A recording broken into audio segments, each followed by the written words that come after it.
When is the schedule due? When do we have to get the schedule in? Everything is due April 15th.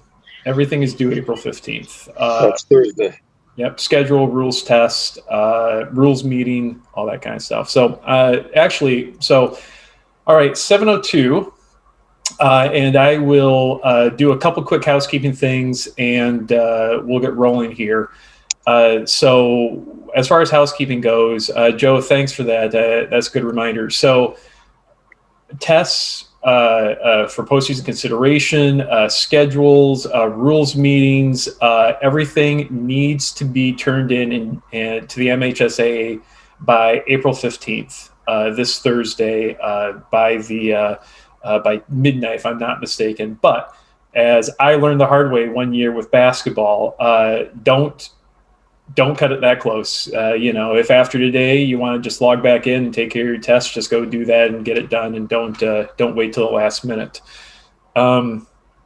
As a brief reminder, Bob, I'm going to spare you a little bit. Keep your arbors up to date. Everything is fluid. Do the best that you can. And I don't know if you have anything else to add on top of that, Bob, but if you have any specific announcements for the leagues or anything else, I do owe you, by the way, Bob, I do owe you a constant contact email out for the other sports official opportunity. I'll send that out tonight. Okay, no, just keep your arbors up to date, and it's kind of messed up. Just remember, if for some reason you have a single game and you get there and they tell you it's a doubleheader, just work it and send me an email. I'll add the extra game in. It's already happened a few times where they get there, it's one game and they have a suspended game from 2 days ago. You got to do 3 innings. Make sure you let me know. You get paid a full game for that. And some of our freshman JV games, I'm just going to tell you, there's going to be times, folks, where you're going to have to work by yourself. We just don't have enough people, and you will be paid accordingly. So just... it's like trying to put 10 pounds of sugar in a 5-pound bag. So, but we'll make it work somehow. So, I'm going to have to steal that one too, Bob. As a reminder, as always, we are recording this for those who were unable to attend and want to hear about the rules exam as well. So, without further ado, Ryan, I'm going to turn it over to you, and I'm actually going to take care of that email right now. So. Ryan, take it away. Okay. Thank you. Welcome to our second meeting. Looks like we had some good weather today, so I didn't have one scheduled, but it would have been a perfect day to do it. I'm sure my first one will be in the rain and cold. So today we're going to go over the softball exam. Bob, I had a quick question for you. Should guys double check and kind of call before they leave, say around 2:00, just to make sure, just to be double checking all the games to make sure there's no quarantining and things like that? Or do they know that they're going to have to update Arbiter on their end no matter, does that make sense?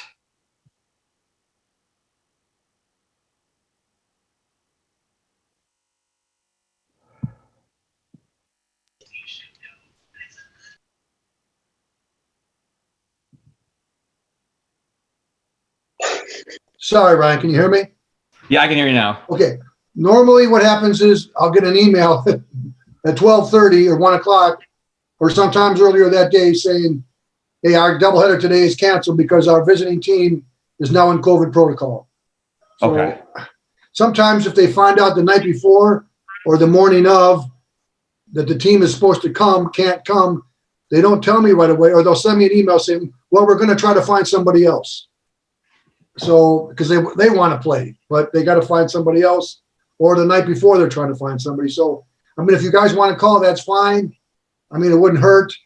I guess it's better to be proactive than not. But if for some reason nobody tells you not to show up, and you show up or there's no games, they're obligated to pay you, and they know they have to. Now, if you have a doubleheader and there's no games, they're only going to pay you for one game. So. I don't know if that answers your question or not. No, that does. Because I know that just some guys would ask hey, with everything changing so quickly, do they need to call ahead or not? So I know one of the things that I have with Arbiter is you can set it up for the text messages that, because then you're not dealing with emails. You get a text on your phone. So you don't have to worry about changing, constantly checking your email. Let's go ahead and do go through the softball exam. I know that some of these, there's going to be more questions about than others. So I guess I'll just kind of start with number one and we'll kind of roll through it if that works for everybody. Excuse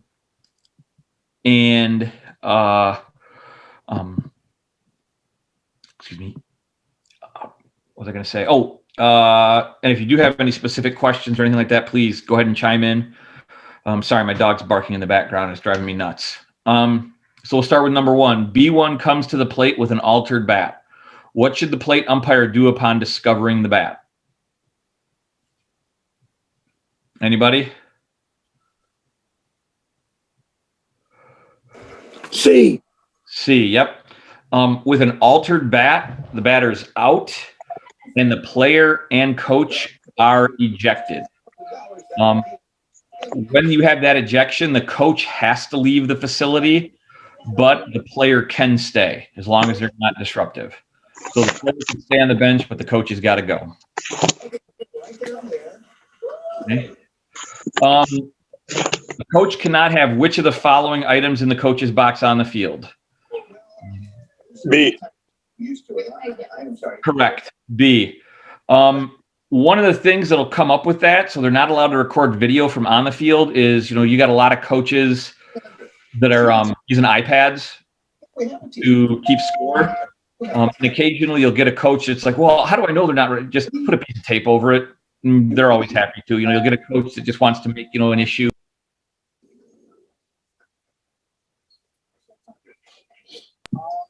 There's some gamesmanship or whatever, so that's usually the easiest way to solve that. 3. Can they warm up on either side? False. No, they cannot, right? And they're going to try and argue the safety issue with you. And here's the thing. It's safer, but it's not the rule. And God forbid anything happens to them while it's over there, that's on you. That was a big thing a few years ago. There was a lawsuit with it. You can always defend following the protocol. You can always defend. That's where I have to keep them my rule. A lot of these teams are used to it in their summer ball. Yes. That's why they do that.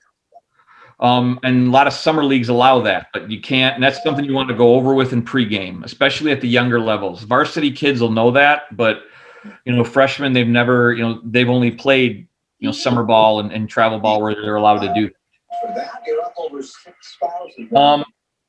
4, Team A's pitcher has a pink camouflage arm sleeve on her pitching arm extending from her uniform top all the way down to her wrist. What is the ruling on that? 1-0. This is everybody's favorite rule right here, and that is the what? Everything, it's got to follow the color rules. So the answer would be C. Yep. So they have to follow the same color restrictions. Now, I'll preface the color restrictions with this. When it's freezing cold out, kind of let some things slide about sweatshirts and turtlenecks and don't make a kid suddenly have to go sleeveless because they're not. Now, you can be a little stricter with pitchers, but, use some common sense. And don't have them out there. We've been lucky so far. We haven't had any crazy weather, but when we're going to probably have a 40-degree sleeting day, give them some rhythm on that. 5, R1 is on first base with 1 out. B1's line drive is caught by F4, who throws to F3 to double up R1, who is running on the pitch. B1 rules R1 left early on the pitch. When you need prescriptions, it's easy to fill them by mail. So what happens when that happens right there? Whenever you have someone leave early, it's what? Immediate dead ball. Yep. None of that other stuff happened. Right? Because to leave before the pitch means they're called out and it's a dead ball before the pitch. Right. You know, a lot of coaches want to appeal. Oh, can I appeal that? Well, no. If you see it, it's just dead. Okay, so that's A. 6. R2 is on second base. On the pitch, R2 heads for third base, and B3 bunts the ball down the first base line. As F3 fields the ball and starts towards B3 to tag her, B3 retreats towards home plate to avoid the tag. After stepping back 2 feet, B3 is tagged by F3. R2 had reached third base before B3 began her retreat. That's a mouthful. Let's talk about that really quick. We'll talk about the rule that they're referencing. The rule they're referencing is the batter runner going down to first base is not allowed to go backwards. They can stop, all right, but they cannot go backwards to avoid a tag. Now, if they're running out there, right, and it's a pop fly and they take a step back to go around, that's fine, but they cannot go backwards. They can freeze. Now, the other part of this, though, is R2 had reached third base before they went backwards, so R2 will keep third base. This is adjudicated like a interference call. As soon as they go back, it's immediately dead, and everybody has to go back to the last base they were at when they committed the penalty, when they committed the. So, and for the answer for that one, 6 is going to be C. The ball is dead the moment B3 stepped back. B3 is declared out, and R2 is allowed to stay on third base. Any questions so far? 7. With a 3-2 count, B1 swings at a high and inside rise ball. B1 completely misses the pitch that subsequently hits her in the shoulder. Yeah, 1A. What's this one? This is C. The ball is dead, and B1 is called out for strike 3. Right. And the key there is the ball is still dead. It's obviously a strike 3, but then no one can advance on it. No one can do it. It's a dead ball, but it's a strike 3.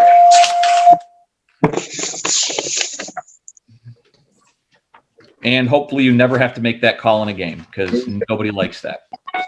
Long enough. Yeah, 3F. When obstruction occurs, the umpire should give the delayed ball signal, regardless of whether there is a play on the obstructed runner. Oh, True. Yeah. Yeah, true. And what is the delayed dead ball signal? It's what? It's Raise your right Left left arm to the side. Yep. Raise it to the side. Yep. Now I've always taught, hey, you know what? And you say obstruction, and you don't have to scream it super loud, but you should always say it so that the players closest to you can hear it. And you get that arm out there so that way everybody knows that you've got that. All right. 9. B1 identified on the lineup card as the pitcher reaches base in the top of the first inning, and a courtesy runner is used. As B1 goes to take the pitcher's plate in the bottom of the first inning, she is injured and unable to pitch the first batter. What is the result? B. B. Correct. The courtesy runner becomes her substitute. All right. And B1 has left the game. I'm going to solve the puzzle. okay. And that one gets to be kind of goofy because at that point, B1, no, wait, I'm sorry, not B1. I believe that, who was it? The courtesy runner, anyway, she has to pitch to one batter.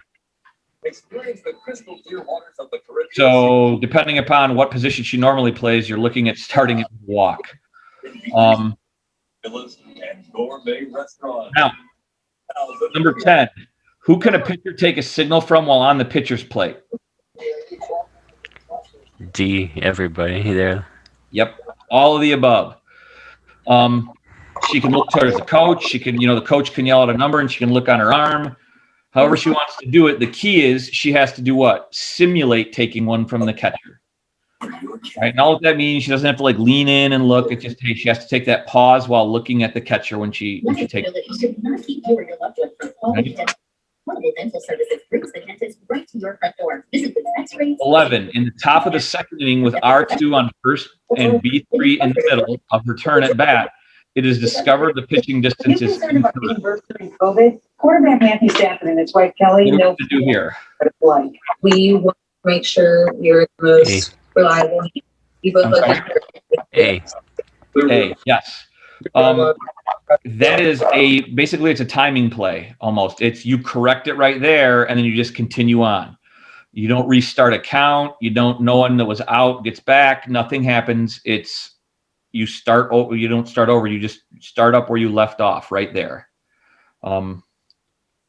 Most teams have got dedicated softball fields, so this usually doesn't happen. Where you'll run into this is a lot of times like a tournament where they're using like Little League fields or something like that, which this year there's not going to be any. I remember there was this issue at the Piper tournament one year, years ago, because they went out there and they put the mound at the Little League distance. 12, with the bases loaded and less than 2 outs, F4 is using ordinary effort to catch a pop-up. The correct call is ordinary effort, pop-up, runner on first and second, or bases loaded. A. It's infield fly. Yep. Give it a point, give it the yell, make sure that you call it. Okay. 13, B1 bunts the ball. The first baseman fields the ball and prepares to tag out B1 as she runs towards first base. B1 stops and steps back towards home plate to avoid the tag. Again, they hit that one up again earlier. The correct call is what? B. B. It's a dead ball immediately, right? Batter's out and runner returns to the last base. Then you have to explain that rule to the coach over and over and over again because they're not going to, most of them are not going to know that you can't retreat.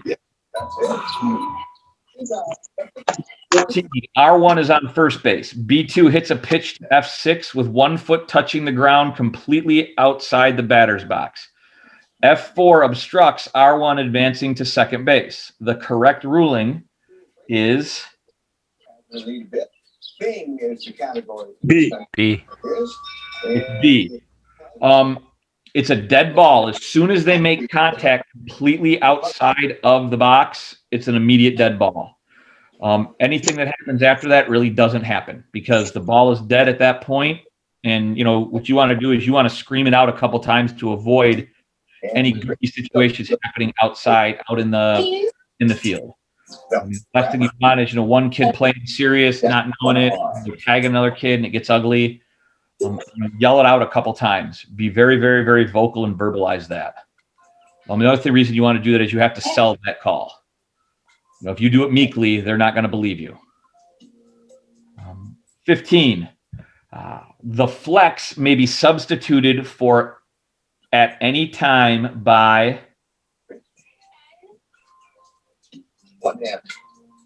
D. D. So a legal substitute can always go in for a flex because that's just a position. So just like any other position, a legal substitute. And then the DP because they're kind of married together. Just like the flex can substitute for the DP. And the DP can have a substitute of any legal substitute. Now, if the DP goes in for the flex, what is that considered? That's considered being removed from the game once, though. Don't forget that. The flex gets that player gets one re-entry. Right? You can go, the DP and flex can sub for each other as much as you want, but each player in that position only gets one entry. Now, despite some real trouble with the wheel there, yeah, $6,700. When an illegal pitch is called with a runner on base, yeah. B. B. They've changed that. Now it's just a ball. The runner does not advance. $24,988. Just a ball on that. Now it's a delayed dead ball too. Don't forget. What are you doing? Okay, so you're not going to try and delayed dead ball. What happens if that batter hits a home run right there in the illegal pitch? What we got? What's the answer to that? B as in boy? Yes, B as in boy. Yeah. If they hit a home run, I believe if the ball gets put in play, I believe the coach gets the choice. Correct. Yep. Coach will have the choice whether to take the illegal pitch or to take the result of the play. And there are times where you might have a coach, they'll take it out because they score a run in a tight game. Which today and get 2 runs. So, keep that in mind. They get their choice. Okay, Netflix on us. All this for 17. us. A fair batted ball is wedged into the fence. The umpire should. This rate is fixed. You'll pay exactly 7. Yep. It's a ground rule double. Right. As soon as it's there, you kill it. Boom, everybody gets 2 bases. Being a good father is important to me. So being That means, you know what? And even if they got to the third base, even if when they called it, they were on third base when you called it, doesn't matter. They have to go back. I could start on pitcher, so I did with East. 18. Batter A approaches the batter's box, and the defensive team's head coach requests that she be intentionally off at that time. The home plate umpire indicates that she advances to first base. The defensive coach now appeals that batter A has batted out of order. What do we got? Kitchen helps your immune system fight cancer. C. Helps your immune system. I'm sorry? C. So this is one of those ones. Yeah, as soon as the umpire awards first base, as soon as you award first base and you say, okay, you're walking, at that point, that batter's at bat is considered over. Constipation. So, a sharp coach can get this done. You'll see this. Now, if you've got the coach walking out to you, the offensive coach walking out to you with, the scorebook or whatever, and the other coach decides to do it, give it a second because, if that coach looks like they're walking out to make a substitution, give them the opportunity to make that substitution. All right. Don't drop a hint to them or anything, but just give them the opportunity if they look like they're coming out. 19. Bases are loaded with no outs with 1 ball, 1 strike count. B4 hits a ground ball. As F4 is fielding the ball, R3 collides with her. What is the correct ruling?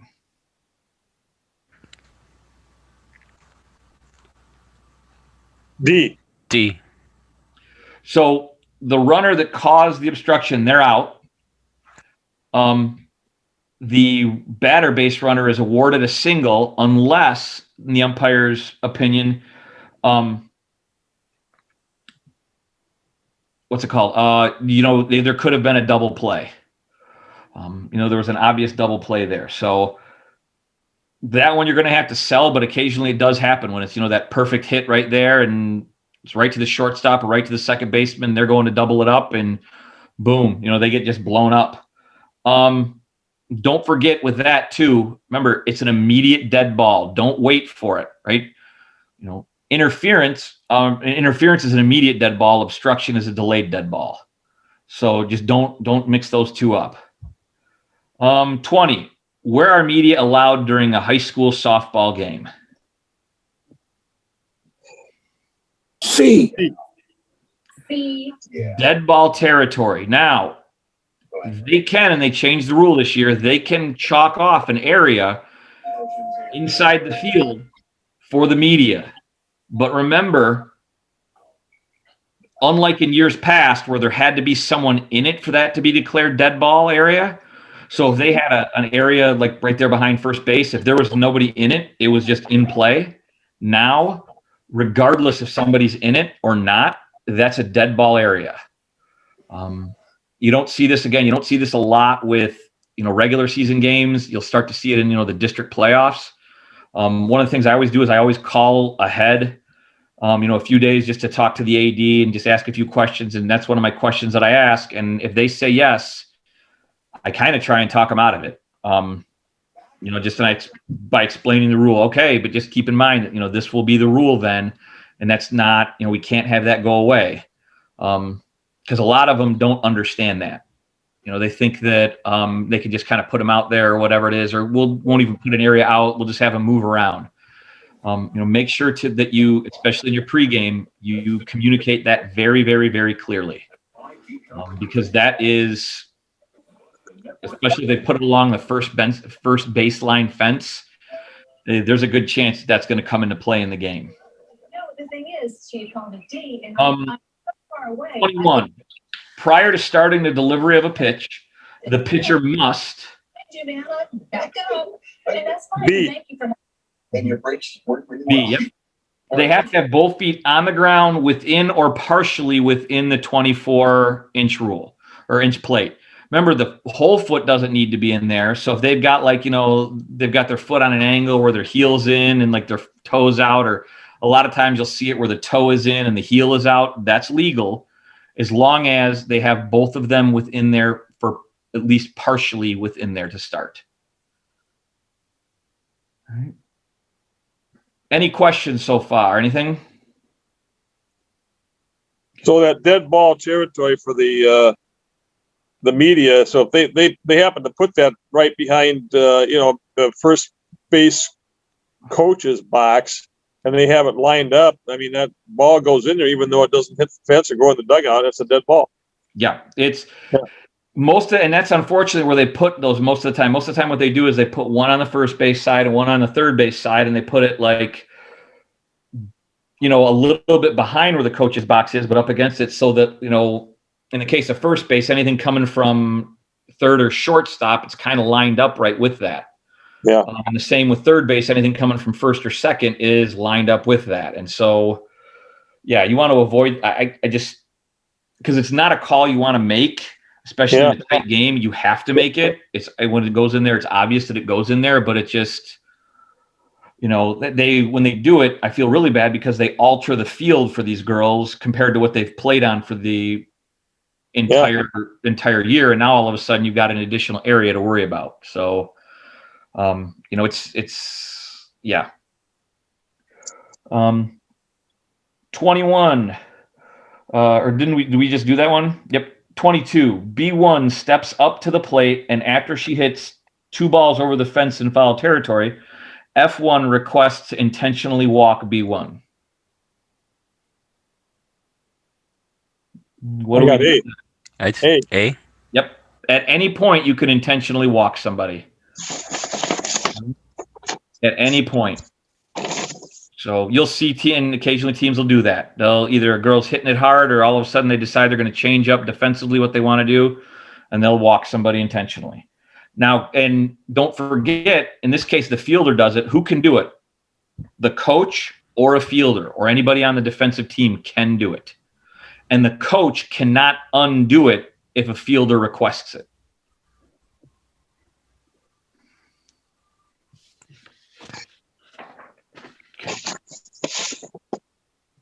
All right, 23. Any fielder with or without the ball may make a dead ball appeal by verbally stating that the runner missed the base or left too soon. Good luck. True. Yep. It can be a dead ball appeal, right? They just have to, hey, Blue, runner left too soon. Now they need to be specific sometimes if there's multiple runners or whatever it is, but they just can't. Hey, the runner left too soon. Well, which runner? Okay, the one on first. Yep. Okay, we'll go. We're going to call that. But make sure that they are. If they say, hey, the runner missed the base, you ask them which. And there were multiple runners. They need to tell you which runner.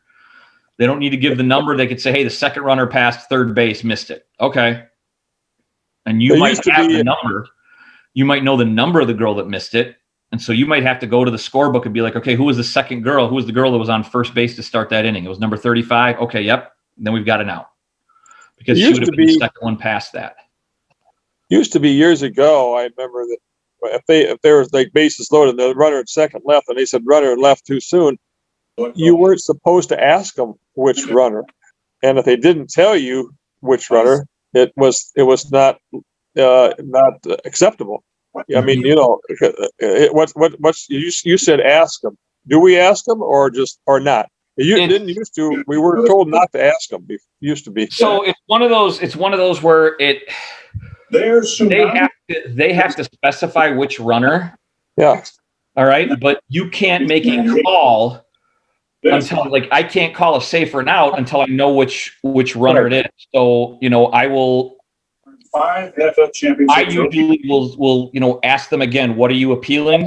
And runner left early, and I'm like, what are I need the proper appeal is what I will say. Went over the NBA. is I how can't will hear you. find out. There's background noise going on. What did you say? You wouldn't A ask lot them. of times I will just tell them I need a proper appeal. Okay, but you wouldn't ask them which base. It's I don't- it's iffy. Like, it depends. In a blowout game, I'm going to ask them. Yeah, You know what I mean? In a one-run game, I'm just going to tell them I need I need the appeal to be done properly. Okay. And a lot of times what'll happen is, like, they will get confused and they might ask the coach, or the coach will, if the coach will see it and they'll appeal properly. So that's usually what hopefully happens. A lot of times what'll happen is the girls will talk to each other or whatever it is before they're doing it. And, you hope that they kind of work it out and figure it out themselves. Or I've had it where they gave the wrong runner at first base, and somebody else will say, "Oh no, it's second base." Okay, second base. So they can make a mistake and then give the right runner, and you would declare them out. Correct. They're not allowed to, it says they're not allowed to just guess out there, but at the same time, right? You know what I mean? If they can appeal it, and they can, okay, if someone else corrects them, they can do that. Number 24, which statement is an incorrect ruling of interference? Right? If a retired runner impedes a fielder making a play on another runner, the runner closest to home is always declared out. If a runner has not yet been put out and interference occurs to break up a double play, immediately succeeding runner is out. Interference is only awarded in situation where the runner physically contacts a fielder. Or D, B4 hits a fair ground ball, but R2 hinders F6 making an initial play. The batter runner is never called out as a result of this interference. If there are less than 2 outs, she is always awarded first base. C. Mm-hmm. Yep. And that's misunderstood by a lot of coaches. There does not have to be physical contact. If you've got the shortstop is running up on a ball and all of a sudden she pulls up, short because this girl ran right in front of her and she didn't want to have the collision, that's still interference. You are not to force, and you do not have to force girls to run into each other. Now, I'll give you kind of a goofy one here that someone called me on the other day. Pop up behind the pitcher, both shortstop and second base are going for it. It looks like shortstop might have a better play on it, but second base is going to be getting there. And the girl from first base running the second runs into second base. The shortstop then catches the second baseman. The shortstop catches the ball. What do you got? Do you have interference? Because then at the last second, the second baseman sort of like allowed the shortstop to then, sort of begged off of the play. I got nothing. It's going to be a judgment call because you have to decide who is making the initial play. Because I had a play like that a couple of years ago where the exact same thing happened and somebody else ended up catching it. But since I judged that the other fielder was making the initial play, I ruled interference. And where it can get really complicated that you're hoping doesn't happen is what happens if the shortstop drops it. Do you have obstruction now? Possibly. Mm-hmm. The way and I saw the way he explained it to me was, yes, the second baseman at the last second looked like they might have, but I said to him, did they have a play on it? Did the second baseman, had the shortstop dropped right there? Could the second baseman have made the play? Yes. Okay. Then you called it interference and you did it correctly. And just be glad that, the shortstop made that play and it didn't matter. Because again, that's one of those where you don't want to, and like you said, it's a judgment call. Was the second baseman the first, the primary on it? Did they have a chance to make the play? Did they, and you want to avoid those. 25, R1 is on first base when B2 hits a ground ball to F4. F4 is in the baseline between first and second when she misplays the ball. R1 crashes into F4 as she attempts to recover the ball. All right. What is the correct call on this? I got A. Mm-hmm. So it's within that verbiage of within a step and a reach. Okay, so if they can take a step and reach to get the ball, it's still theirs. The runner has to avoid them. If they really ate it, it was a bad hop and it went 6, 7, 8 feet away, now it's on the fielder to get out of the way. And you have to make that, that again, that's a judgment call. And be ready to use that verbiage. Coach, it was outside of a step and a reach. Or coach, it was within a step and a reach. She could have gotten it within a step and a reach. That's why.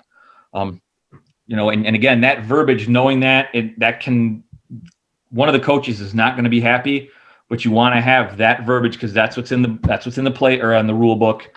And that's also very specific as far as, really you're giving almost a mathematical measurement on that. Coach, you could have stepped and got it. Yeah, it's my opinion, but clearly, hey, ball's 4 feet away. That's a step and a reach. Any questions so far? 26, with R1 on first base and 1 out, R1 leaves the base prior to the pitcher releasing the ball. B3 proceeds to hit the pitch over center field fence. The umpire should see signal time, and guess what? That girl just cost the other girl a home run. Yep. Mm-hmm. Yep. As soon as that dead ball happened, nothing else happens besides that. And that includes, let's say that she left early and then she interferes with the player making the play, or somebody else interferes with a player that would be making the play on that. Doesn't matter. That play never happened.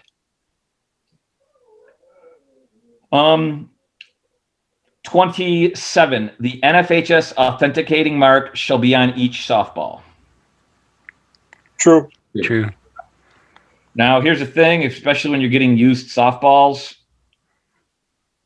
look hard and try and find it. But yeah, it's, most of the time they're going to be using the same softball, exact same softball as that they're giving you the new ones. It's just, that second or third ball is going to be a little bit, used. So you'll know that mark is there. Where you will run into trouble is all of a sudden you get like a weird looking softball.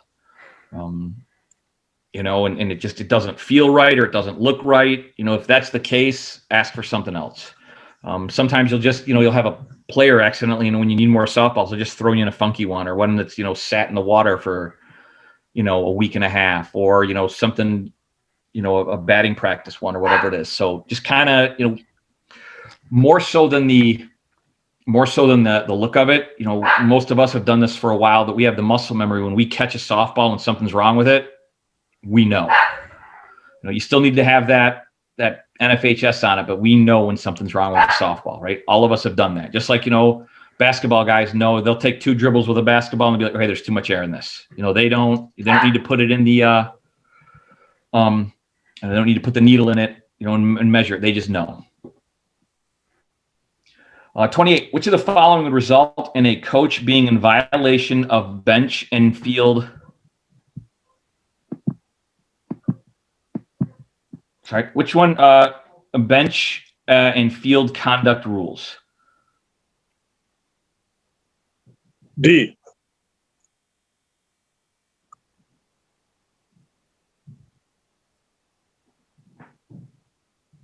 All of the above. Now, here's the crazy thing is I would agree with you. But on the thing, it said B. And I don't know why that is. Entering behind the catcher while the opposing pitcher and catcher are in their positions. My thought on that is that they're not being specific about when it is, which normally you're not allowed to do that. C, having objects other than scorekeeping and stopwatch and devices in the coach's box. Again, they're not specific about what the object is, so I'm guessing that there's some other legal things they can have in there. And I'm sure that one of them is like a card is what they were thinking, where they give the numbers, and so then, the runners know what they're doing, or the batter knows whether or not, she's bunting, sacrificing, slapping, all those things. Because at first look, it looks like D, but it's B. Okay, yeah. And it's because A and C are not specific enough. I kind of, as a teacher, I kind of disagree with the way this question is written. You know, there are some assumptions made, but yeah, it's B. So 29, regarding the taper of a softball bat, which statement is not in compliance with the current rule? Oh, no, I'm sorry. You know what? My bad. The top one is D. 28 is D. My bad. 28 is, which of the following would result in coach being in violation of the bench and conduct rules? It is D. Sorry. But yeah. No, you know what it was? I was thinking backwards on it. My bad. I was thinking that they weren't specific enough. I apologize. It's been a long day. That I put down B is what happened, but it was D. That's where I screwed it up because C and A, I didn't think were specific enough. Yeah, A is screwy because the catcher and the pitcher are getting ready. You know, they're warming up and they're ready, and the batter isn't in the box yet, and the coach walks behind the catcher to go over to third base. And that's where I went with that. That's on me. That's where I went with that one. And then having objects other than scorekeeping and stopwatch, I was thinking, you know, there are coaches that they're going to have the wristband. They're going to have the thing there, you know, to be like 162 or whatever it is, so everybody knows what they're doing. And those are legal. And so that's why. No, I'm sorry about that. I had put down B, and the answer is D. Sorry. But so you would just give the coach a warning. You wouldn't have any penalty for that. No. Right. I would just tell them, you know what I mean? If they kept doing it, yeah, then you can restrict them. Yeah. But yeah, you know, if a coach brings something out there, hey, coach, you got to put that away. You know, okay. Or, you know, hey, coach, you can't be here. You know, being outside the dugout while his or her team on defense. I mean, how many times do we have, you know, I mean, a coach they're kind of taking a step out to, you know, make the call or to adjust kids or whatever it is. You know, coach, you need you back in. All right, 29. Regarding the taper of a softball bat, which statement is not in compliance with the current rules?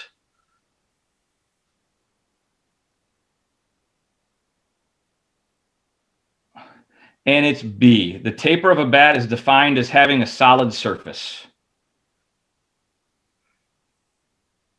Isn't that goofy thing where they changed it a couple years ago that they can have holes in it or something? Yeah, it's one of those where like bats come out all the time and they change things. If you remember right, like a few years ago, the axe handle bats were big. Everybody remember that? And they were illegal for the first year that they were out in high school softball, because, you know, and then the next year they made the ruling on them that yes, they are allowed. And I think that's what this is about, is that, you know, if you look at some of the slow pitch bats, maybe they've got, they're doing some goofy things for whatever reason, you know, carbon fiber and more I don't know.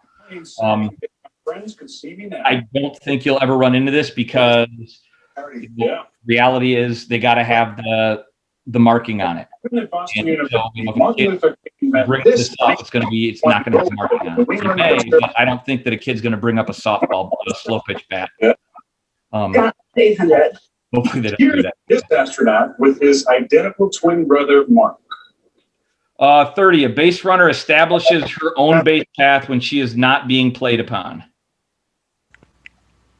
And that is true. There is no such thing as the baseline. There is the base path.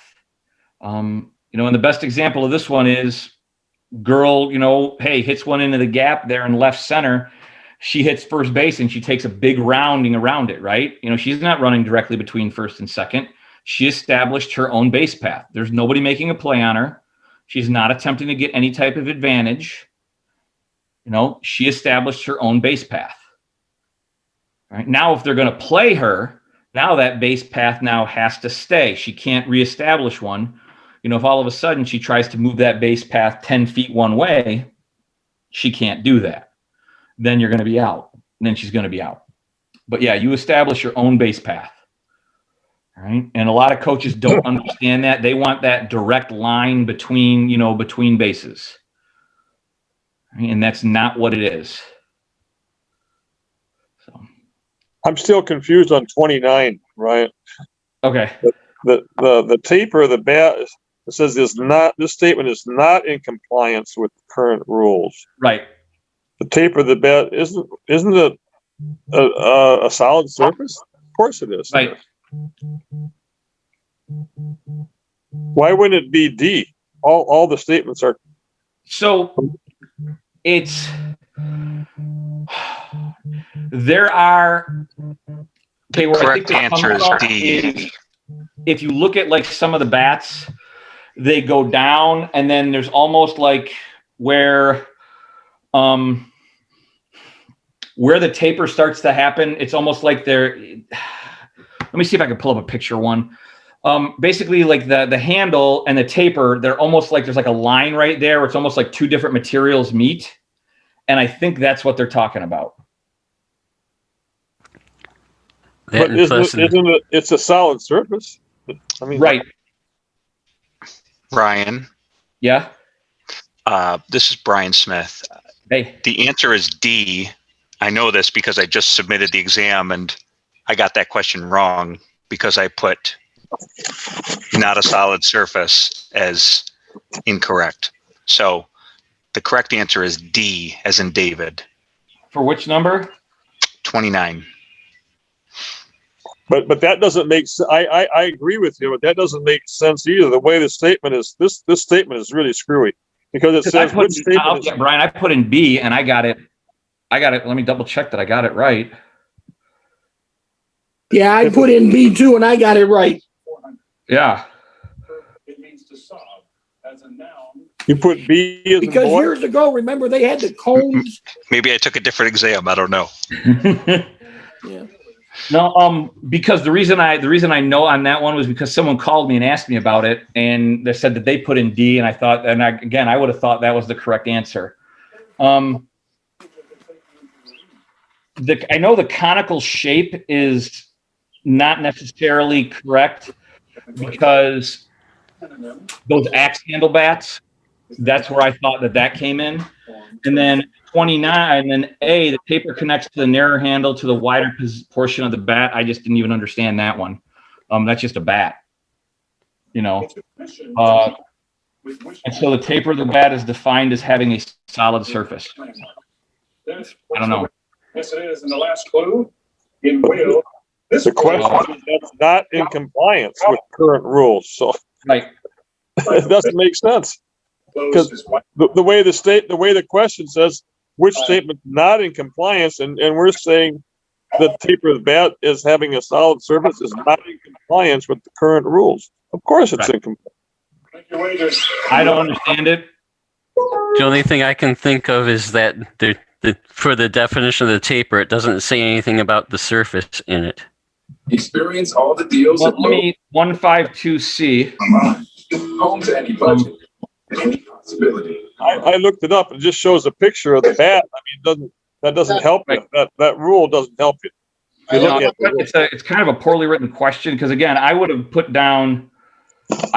My first thought when I did it was D until I got a call from Steve to be perfectly honest. He asked about it and I didn't understand it. 152C. Most people who took them like reached an A1C under 7 and maintained it. And be free of rattles, dents, burrs, cracks, and sharp edges that might deface the ball. These bats are considered damaged and removed from the game. Oh no, that's Article 1. I'm sorry. Article 2C. Taper. The taper is the transition area which connects the narrower handle to the wider barrel portion of the bat. The taper shall have a conical shape. Its length and material may vary. in your neck, severe stomach pain, or these side effects may include pancreatitis. Tell your provider about vision problems or changes. So it has to have a conical shape, right? Even the axe handle ones, even the axe handle ones have that.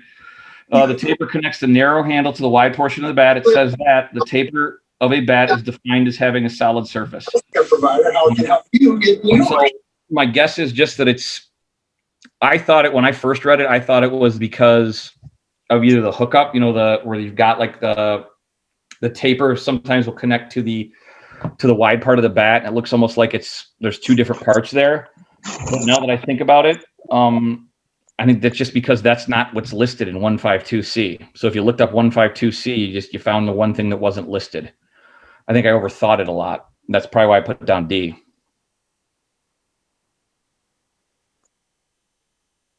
Doesn't make sense to me.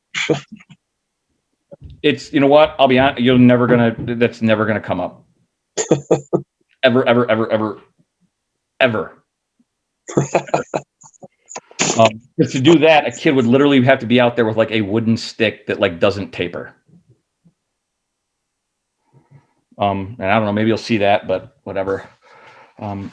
Any questions on any of these?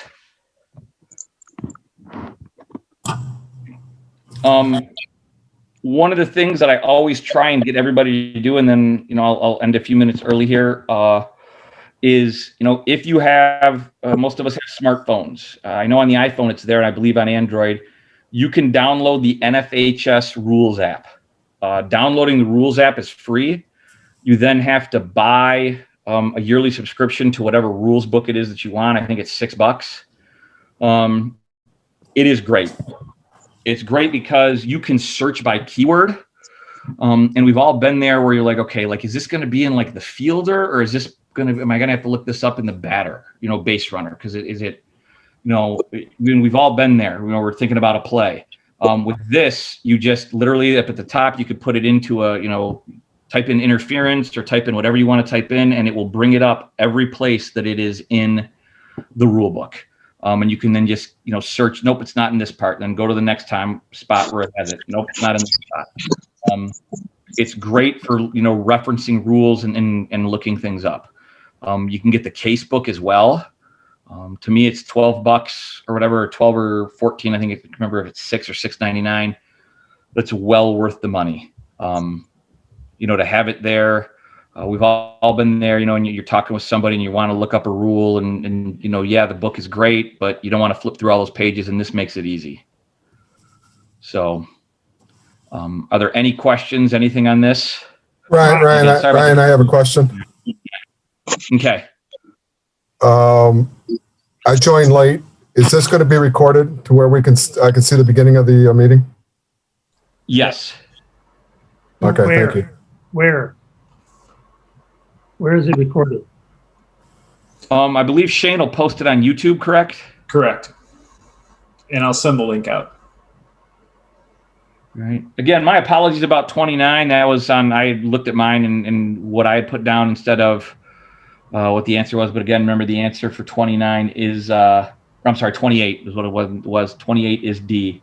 I read too much into that. So, any other questions about anything?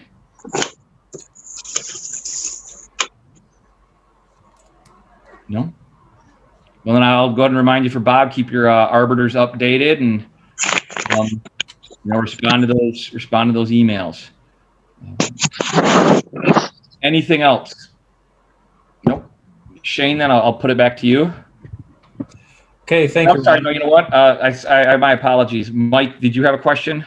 No, it was the same one that was just asked. Okay. I'm sorry. I knew that you had your hand up. Any other things? All right. Shane, it's all you, sir. All right. Okay, Ryan, appreciate that. Again, if some of you joined late and you wanted to see the first part of the conversation, I will be posting this to our webpage, or excuse me, our YouTube link page, and I usually send that out via Constant Contact and post that on Facebook. So we're going to be transitioning over to baseball here in just a minute. How about we all take a 5-minute break and we'll get started at the top of the hour. And Paul just texted me, he is en route and he'll be here in a few minutes. So for those of you who are softball, thanks for joining. Feel free to sign off or learn some baseball rules too. But I'll see everybody in about 2-3 minutes. One other thing is I'm putting my phone number just in case anybody needs it and my email in there just in case you do have any questions.